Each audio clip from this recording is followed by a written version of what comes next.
Attention passengers, the next Red Line train to Ashland is now approaching.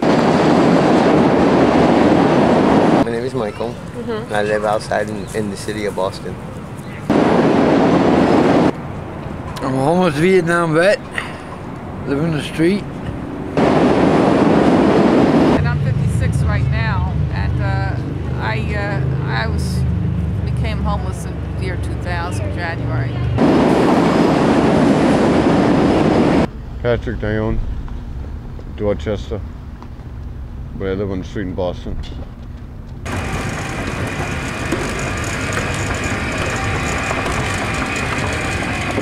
I work for a corporation.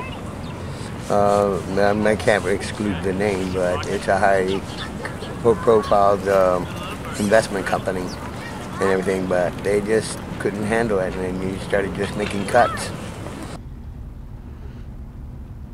I'm on disability. I worked until 7 years ago until I got disabled. At one time when I went to them, they told me I made too much. Then when I make too little, they said you can't do it. You don't meet the poverty level, or whatever their standards is. So what do? You just struggle and you just survive the best you can. Everyone has their own devices why they're out here, regardless if it's because of not having finances, or maybe an addiction to either a substance like alcohol or drugs, or something, or even it's maybe a mental disorder. You never know what causes them to come out here. Everyone's story is different. So it's not that people are lazy, it's different things with different situations. People's situations are different than anybody's. People that's really homeless really needs help, and there's people don't want to help you. If the people always talk about their laziness, I tell them one day, come on and give me a job if they want to give me a job. If I'm so lazy, it's hard. You gotta sit out in the cold, in winter time. Winter's coming. I'm gonna have to do what I gotta do to survive. Oh, the veteran shelter? The hellhole? A lot of the vets would rather stay in the street than to be in the shelter. Because they have rules and regulations, and it's like you have no rights. And I defended this country. In Vietnam, I got shot 3 times defending this country. So they're not going to tell me that I got to be in at 6 o'clock at night when I can stay in the street and stay out for as long as I want. It is dangerous. It's dangerous to live on the street, especially at nighttime. But you gotta survive. You gotta do what you gotta do to survive. You know what? If it wasn't for God and me going to St. Anthony's West, I wouldn't even be alive. I don't even understand how I'm alive. It could happen to anybody. People say it can't happen to them. It can happen to anybody. Anybody it could happen to.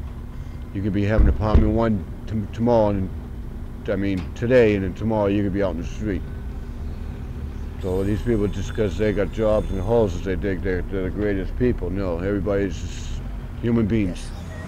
It can happen to anybody. You never know what step you take, and everything. You might be fine. You might be on top of the world one day, and next thing you know it, you're on the bottom. Everyone who walks by here. You could have it anytime. Half the people that walk by look it, but they're not. Yeah. Soon will be. And the other half have a very good 30%. Yeah. It can happen to anybody at any time. You never know. In 1 week. You're only a week away or a month away. I have no futures. This is what I deal with every day. Hopefully I'll get a apartment or something, but I don't see it happening right away. My casa. I run State Street, the whole financial district. I am the queen, he is the king of the streets. We're the highest respected people here, and we teach respect. Where you can't even help your own people in your own country, and then you want to go outside and help them? How can you help them out there if you can't even help yourself in this country? I can't understand that. I mean, that's where it starts. It starts at home. It's bad. See, God has blessed you with something. You need to do more. Can you tell? You can't just stop with your video. You have to do more. We need people to help.